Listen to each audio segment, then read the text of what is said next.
आप देख रहे हैं डे एंड नाइट न्यूज, निष्पक्ष और निडर।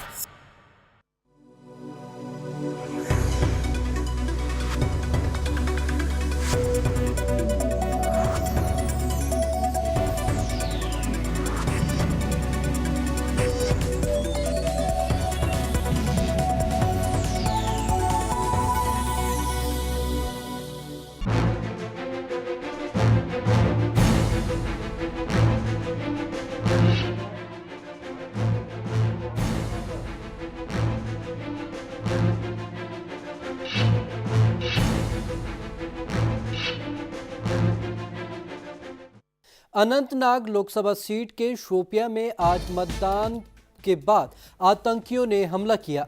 आतंकियों की तादाद के बारे में अभी पता नहीं चल सका है, लेकिन हम अपने दर्शकों को बता दें कि इस दौरान एक व्यक्ति की मौत की खबर आई है और 5 लोगों के घायल होने की खबर है।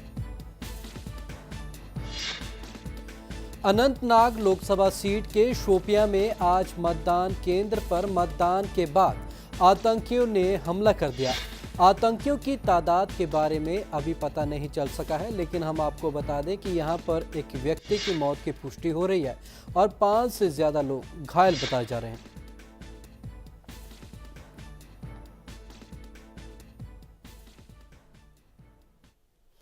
छठे चरण में घाटी के अनंतनाग सीट पर वोट डाले गए। इस हाई प्रोफाइल सीट पर मौजूदा सांसद नेशनल कॉन्फ्रेंस के महबूब बेग की टक्कर पीडीपी की महबूबा मुफ्ती से है।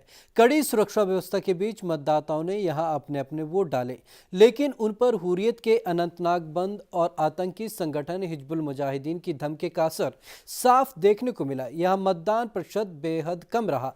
अनंतनाग में केवल 37% वोटिंग हुई है।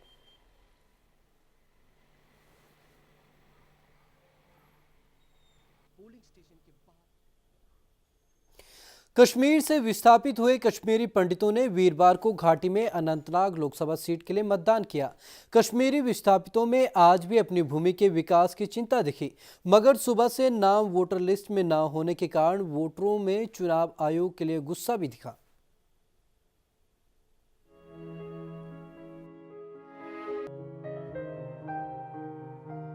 करीब 25 साल पहले कश्मीर घाटी से कश्मीरी पंडित आतंकवाद के चलते जम्मू की ओर विस्थापित हुए थे।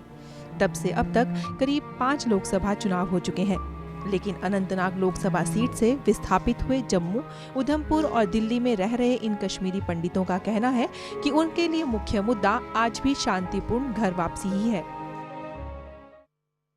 अपना वतन तो प्यारा ही है, अपना कश्मीर तो प्यारा है। हम उसी के प्रेम से इधर आए, वोट डाल दिए, वो तो हमें अच्छा ही लगता है।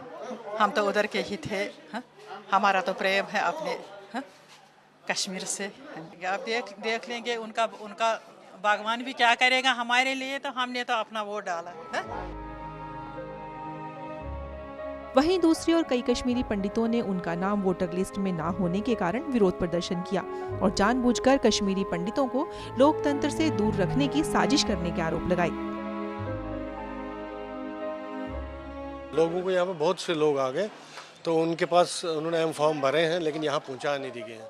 सारे वोट्स डिलीट किए इन्होंने, और केनी के पास तो बहुत मेरे सामने वो दे दिया था, वो क्या नाम, कार्ड दिया था, तो कार्ड के बाद भी उनको वोट नहीं देने की, एम फॉर्म नहीं किया था, इसलिए पहले क्यों नहीं इन्फॉर्म किया गया था? क्या कारण है जो लोगों के वोट क्यों नहीं है? ये तो गवर्नमेंट ही जाने, ये तो वही लोग ही जाने, तो वो देखेंगे उसमें क्यों नहीं हुआ। क्योंकि बहुत से लोग हमने देखे ऐसे रोते गए, बहुत ही औरतें गई, बूढ़ी सी आई, बहुत बीमार थे, वोट देने की बड़ी इच्छुकता थी उनमें, लेकिन पा नहीं गए वो लोग वोट, क्योंकि यही कि इसमें डिलीट किया गया था। एम फॉर्म कहते हैं हमने भर दिया था यहाँ जोनल ऑफिस जो है शास्त्री नगर में, तो उसके बावजूद भी इन्होंने वोट यहाँ पर नहीं, क्योंकि इसमें अब एम फॉर्म पहुँचा नहीं है, नाम है वोटर लिस्ट में, उनके पास आइडेंटिटी कार्ड है, सब है, तो लेकिन नहीं हो सका है। जम्मू में अनंतनाग से विस्थापित हुए करीब 27,000 कश्मीरी पंडित वोटर हैं, जिनमें से 8,000 के ही वोटर कार्ड बने हैं, जिसके चलते जम्मू में 13, दिल्ली में 4 और उधमपुर में 1 मतदान केंद्र बनाया गया है। गौर करने वाली बात यह है कि अगर कश्मीर में मतदान अधिक नहीं होता तो कश्मीरी पंडितों के वोट भी निर्णायक साबित हो सकते हैं। जम्मू से दीपक खजूरिया के साथ Preeti Goyal, day and night news, Chandigarh. लोकतंत्र का सबसे बड़ा उत्सव या यूं कहें कि लोकतंत्र के महापर्व का छठा चरण आज समाप्त हो गया। इस चरण में 12 राज्यों और एक केंद्र शासित प्रदेश की 117 सीटों पर मतदान हुए। लोकसभा चुनाव के इस दौर में असम की 6, बिहार की 7, छत्तीसगढ़ की 7, जम्मू कश्मीर की 1, झारखंड की 4, मध्य प्रदेश की 10, महाराष्ट्र की 19, पुडुचेरी की 1, राजस्थान की 5, तमिलनाडु की 39, उत्तर प्रदेश की 12 और पश्चिम बंगाल की 6 सीटों पर वोट डाले गए। इसके साथ ही 18 करोड़ से भी अधिक मतदाताओं ने अपने मताधिकार का इस्तेमाल कर 2076 उम्मीदवारों के भाग्य का फैसला ईवीएम में कैद कर दिया है। आज जिन 117 सीटों के लिए वोट डाले गए उनमें से फिलहाल कांग्रेस के पास 37 तो भाजपा के खाते में 24 सीटें हैं।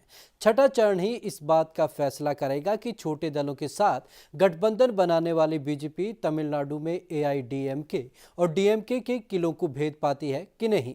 इस चरण के खत्म होने पर 542 में से कुल 342 सीटों पर मतदान प्रक्रिया पूरी हो जाएगी। मतदान का प्रतिशत पता चलने में तो थोड़ा वक्त लगेगा ही, लेकिन शाम 4 बजे के बाद पूरी स्थिति साफ हो गई है।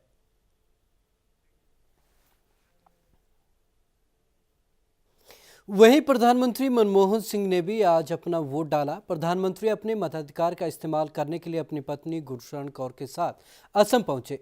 वहां उन्होंने अपनी पत्नी के साथ गुवाहाटी में जाकर अपने मताधिकार का इस्तेमाल किया। इस मौके पर प्रधानमंत्री मनमोहन सिंह ने मोदी लहर को मीडिया की उपज बताया।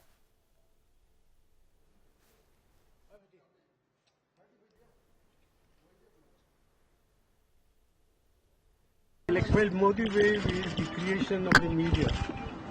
I think the country as a whole is swept by any Modi wave. चुनाव के छठे चरण में कई सेलिब्रिटीज ने भी अपने मताधिकार का इस्तेमाल किया। इनमें बॉलीवुड से लेकर खेल जगत और उद्योग जगत की हस्तियां भी शामिल हुई। ऐसी हस्तियों में सचिन तेंदुलकर, आमिर खान, रजनीकांत, कमल हसन, विद्या बालन, खुशबू, सोनम कपूर, फरहान अख्तर, सनी देओल, रेखा, अनिल अंबानी आदि गुजरात जैसे सितारों ने भी अपने वोट डाले। कुछ सितारे ऐसे भी थे जिन्होंने वोट देने के लिए अपने शेड्यूल में बदलाव किया। इनमें कंगना रनौत, सुनील शेट्टी, सुभाष घई, सुखविंदर सिंह, नेहा धूपिया हैं। तो कुछ सितारे ऐसे रहे जो चाहकर भी अपना वोट नहीं दे पाए, कारण इनका नाम वोटर लिस्ट में नहीं था। अरबाज खान, सोहेल खान, मधुर भंडारकर, ईशा गुप्ता आदि हैं। वहीं कुछ सितारे ऐसे भी रहे जिन्होंने मतदान की जगह अपने फिल्म शेड्यूल और आईफा अवार्ड्स को तरजीह दी।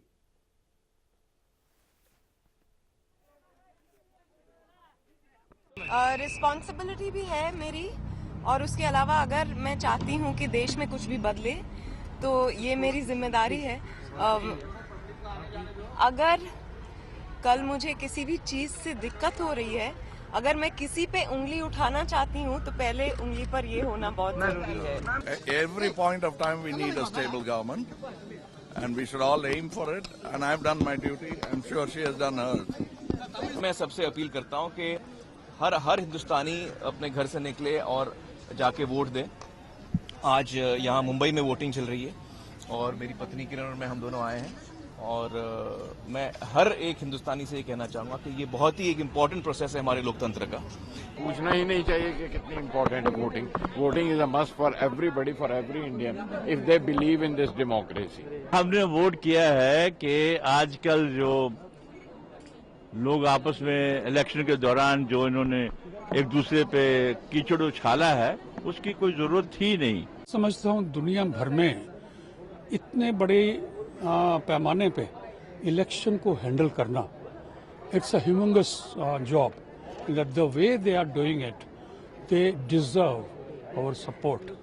This election is a very important election. ये सबके लिए important election है, and it's important कि सब जाके वोट करें। नहीं तो हमेशा जब भी इस देश में कोई प्रॉब्लम होती है तो सब लोग जाके कभी सड़कों में जाके कैंडल्स जलाते हैं, कभी अलग अलग तरह के अपनी आवाज़ उठाते हैं। आई थिंक द ईजीएस्ट वे अपनी आवाज़ उठाने की वोट करने की है। तो ऑल दोज पीपल जब भी कोई प्रॉब्लम होती है और वो जाके कोई पीस मार्च करते हैं या कैंडल जलाते हैं, आई थिंक उस कैंडल से ज्यादा इम्पोर्टेंट आज ये वोट है। So every citizen in this country, you know, हम काफी बोलते रहते हैं कि हमें ये अच्छा नहीं लगता, वो अच्छा नहीं लगता. So today is your day. I hope everyone's come out of their houses and voted for their favorite candidate, for who they think is fit enough to run this country. And I've exercised my right? And I hope all you guys have too. मैं भी hope कर रही हूँ कि शायद वो improve हो, क्योंकि अगर जैसे मेरे मॉम ने कहा कि अगर हमें बदलाव चाहिए तो हर एक इंसान को अपना वोट देना बहुत ही ज़रूरी है। I think in a democratic nation of ours, every eligible voter must make an effort to vote, and that's the only reason I'm here.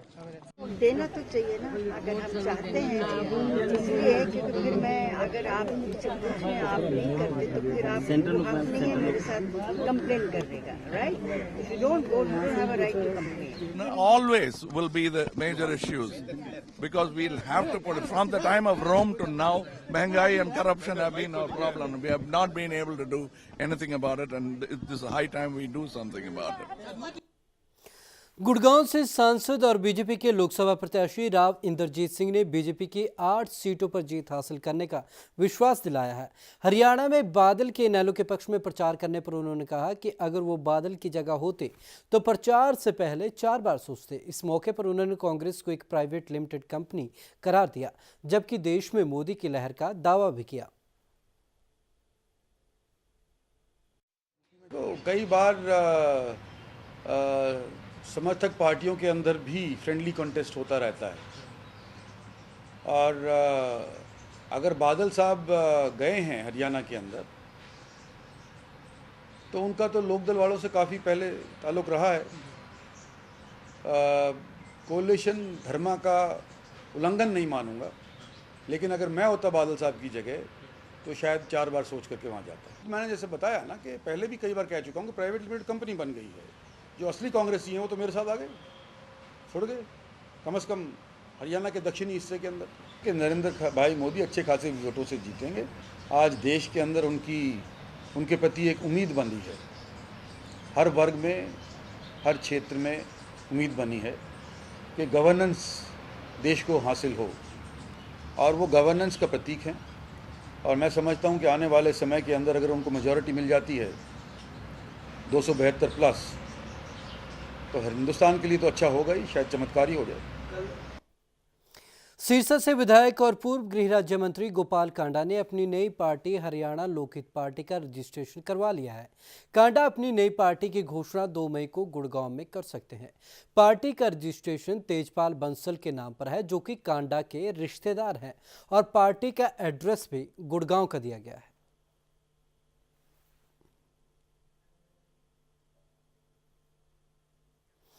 Una में कांग्रेस की एक नुक्कड़ सभा के दौरान पार्टी कार्यकर्ताओं का दबंग चेहरा सामने आया। सभा के दौरान एक शख्स द्वारा इलाके में पानी की समस्या को लेकर विरोध जाहिर करने पर कांग्रेस कार्यकर्ताओं ने विरोध कर रहे आदमी के साथ हाथापाई की और उसे धक्के मारकर सभा से बाहर निकाल दिया। लेकिन पार्टी उम्मीदवार राजेंद्र राणा चुपचाप सारा तमाशा देखते रहे।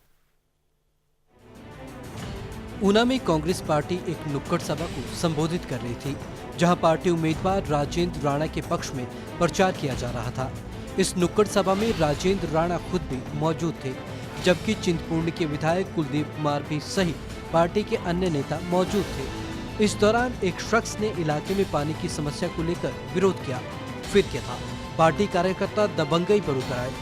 उन्होंने विरोध कर रहे आदमी के साथ हाथापाई की और उसे धक्के मारकर सभा से बाहर निकाल दिया।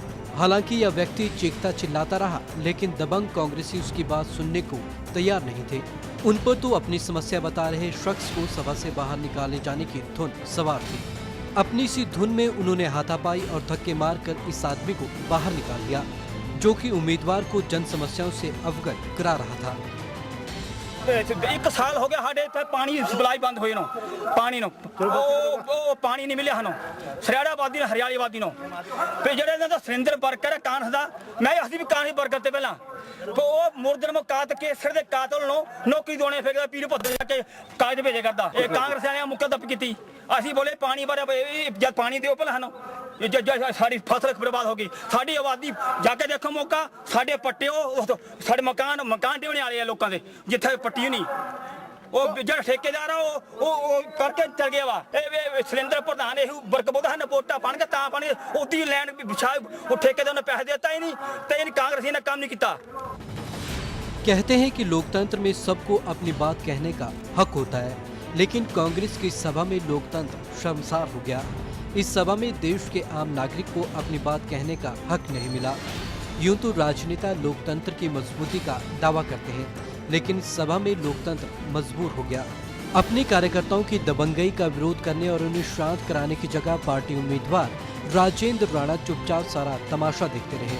हालांकि मीडिया में बातचीत में राणा ने इस तरह की घटना नहीं होने की वकालत की, लेकिन साथ ही उन्होंने इस घटना को एक मामूली बात कहकर नजरअंदाज किए जाने का प्रयास किया। ऐसा है कि जब ऐसी बातें होती हैं तो कार्यकर्ता आपस में बहस करते हैं, और कोई बड़ी बहस नहीं हुई। उसने उन्हें कहा होगा कुछ, मुझे तो, हम तो स्टेज पर बैठे थे, मुझे तो इस बात की। लोकतंत्र में हर व्यक्ति को अपनी बात रखने का अधिकार है। अब जाएंगे तो मिलके जाएंगे। राजेंद्र राणा परिवारवाद के सवाल पर मीडिया से बचते नजर आए। हालांकि राणा पूर्व में बीजेपी नेता प्रेम कुमार धूमल पर परिवारवाद को बढ़ावा देने का आरोप लगाते थे, लेकिन सुजानपुर उपचुनाव में अपनी पत्नी अनीता राणा को टिकट मिलने के बाद अब राणा ऐसे किसी भी बयान से इनकार कर रहे हैं। इस सवाल पर राणा उल्टे देश की बीजेपी, कांग्रेस, अकाली दल सहित हर राजनीतिक पार्टी में परिवारवाद का गुणगान कर इसे जायज ठहराने लगे।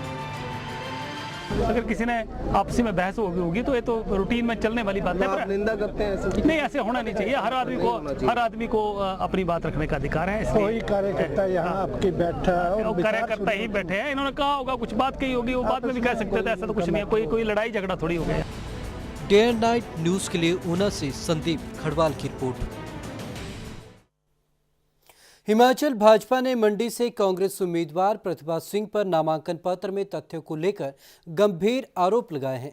प्रदेश भाजपा के प्रवक्ता गणेश दत्त ने एक प्रेस वार्ता कर आरोप लगाया कि प्रतिभा सिंह ने पिछले और मौजूदा चुनाव के दौरान जो नामांकन भरा है उसमें संपत्ति और आय के स्रोतों में कोई मेल नहीं है। गणेश दत्त ने पूछा है कि जब वर्तमान नामांकन पत्र में प्रतिभा सिंह ने अपनी संपत्ति 85 लाख रुपए सालाना बताई है और साथ ही उन्होंने करोड़ों के कर्ज की अदायगी भी कर दिखाई है, ऐसे में लाखों की कमाई से करोड़ों के कर्ज की अदायगी कैसे हो गई। साथ ही गणेश दत्त ने यह भी कहा है कि वर्तमान नामांकन पत्र में प्रतिभा सिंह ने अपनी संपत्ति में करोड़ों का इजाफा बताया है, इसलिए प्रतिभा सिंह ये बताएं कि यह करोड़ों की संपत्ति कहां से अर्जित की गई। उन्होंने कहा कि हिमाचल की जनता जानना चाहती है कि प्रतिभा सिंह की करोड़ों की कमाई का जरिया क्या है।